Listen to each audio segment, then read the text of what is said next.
And for all of the folks in Congress and staffers that are watching the show, I really would invite you to rewind this show and listen to what Lou had to say regarding the Inspector General's office. I hope members of Congress are watching this, that there is a clear history of the Inspector General's, at least on the DOD side, leaking information to the public regarding ongoing cases. So the organization that is supposed to be protecting our men and women in uniform, in the background, on the sly, they are leaking information regarding those individuals' cases, which has to break multiple federal statutes. I had nearly a 3-hour conversation with one of the senior guys at DOD IG, and they promised me and assured me that this conversation we're having is completely privileged and private. It's just between us. We want to get to the facts, and it'll never see the light of day because there's a lot of private information in there and organizations and stuff that you've done and stuff like that as far as your background and units and whatnot. So I had that conversation with an attorney there, by the way, present. And what happened a little more than a year or two later, they actually provided the entire conversation transcript out into the open. Now, actually, for me, I was happy about that because people could actually see I did talk to the DOD IG, and everything I've been telling people has been completely above board, and it's exactly as I've been communicating it.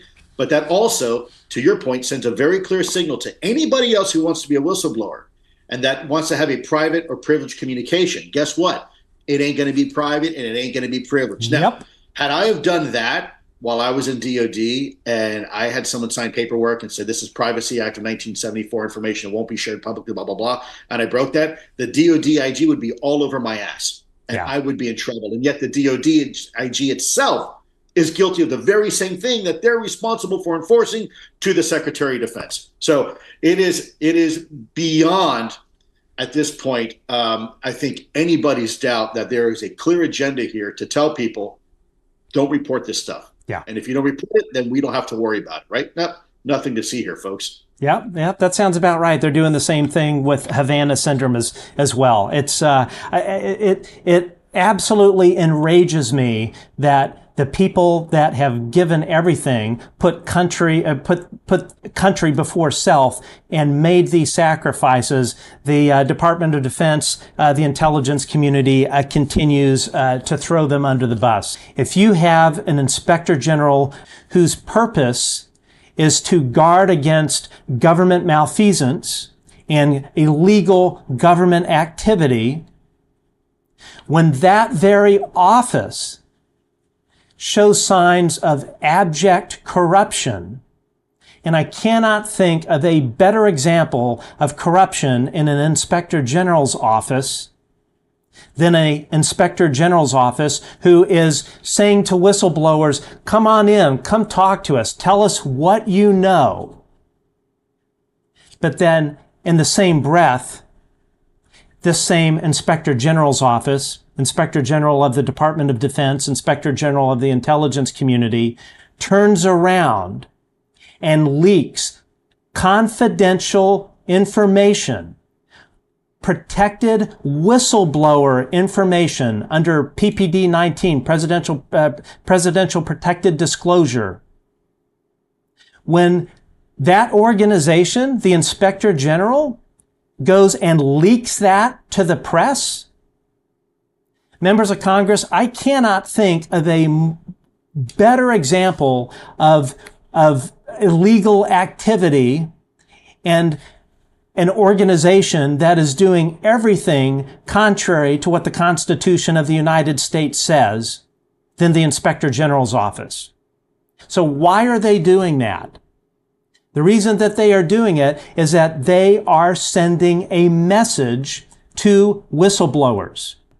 That's what they're saying publicly, but what they are really saying when they go and the Inspector Generals illegally leak information regarding ongoing cases with government workers, government officials, what they're really doing, why they are doing that, is they are sending a message. Lou spoke about that.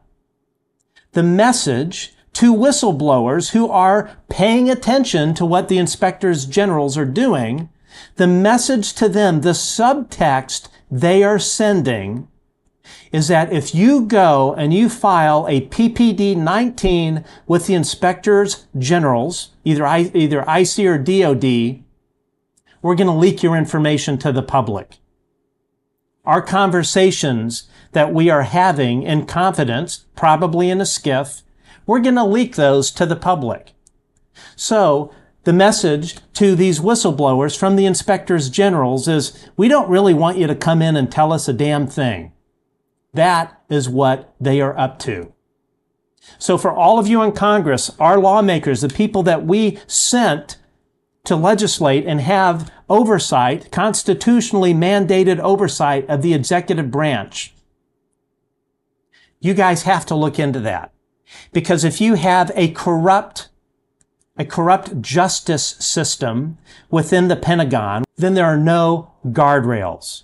There are no guardrails for illegal activity, which we know highly illegal activity has been conducted by the CIA, by the intelligence community, by the Department of Defense.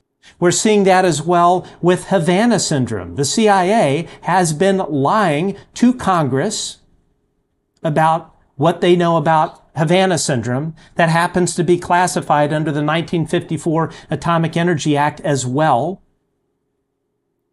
They are hiding that. They are also messaging to Havana victims, do not come talk to us, because if we do, you're going to receive retaliation.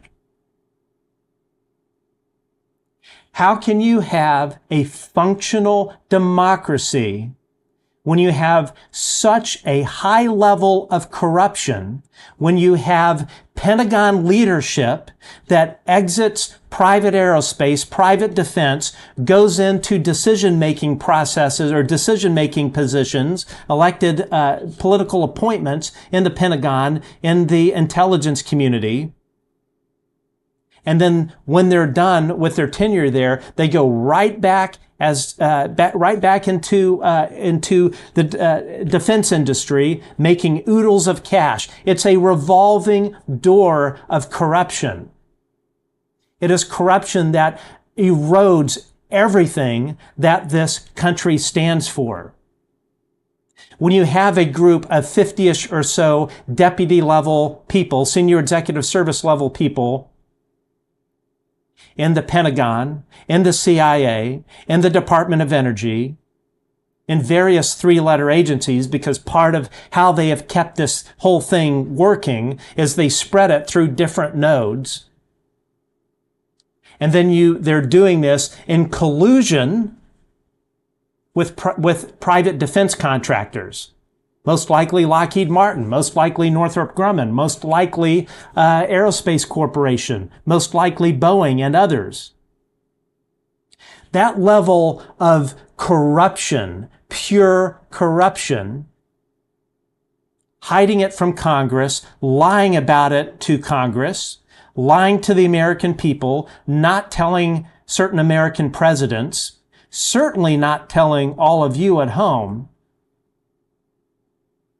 I cannot think of a greater perversion of democracy than that.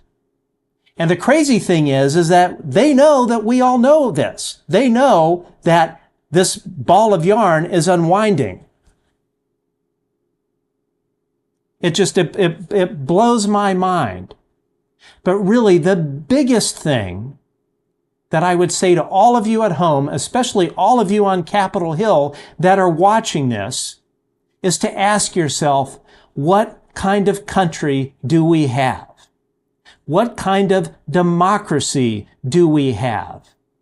What kind of country do we have when the Pentagon and the CIA and CIA Office of Global Access, Joint Special Operations Command, security contractors working for private aerospace? What kind of democracy do we have when all of those entities engage in retaliation against government whistleblowers? What kind of country do you have when the very organizations you worked for, be it the Pentagon, the CIA, FBI, whatever three-letter agency is, what kind of country do we have when those individuals either are injured by UAP or threaten to whistleblow regarding a program, or they do whistleblow regarding various SAPs and CAPs? What kind of country do we have when those organizations retaliate against our men and women that have worn the uniform? What kind of country do we live in when members of the State Department and other three-letter agencies, while on duty assignment overseas, were attacked by Havana syndrome and have incurred physical damage to their body? But if they refuse to go tell the CIA about it, then they're not covered. Because they know if they go and whistleblow, they are going to receive retaliation. At the end of the day, you have to ask yourself, all of you in Congress, is this what our country is supposed to be? Is this an executive branch that is running rogue, completely flying in the face of congressional oversight? They do not want any of you in Congress to be looking into this. They want this to go away. They do not want you to ask questions. But you have to stop and ask yourself, all of you that we have sent on Capitol Hill to legislate on our behalf, what is going on with our country? What is going on when the Pentagon, the Department of Defense, the intelligence community retaliate against government whistleblowers? What kind of country are we living in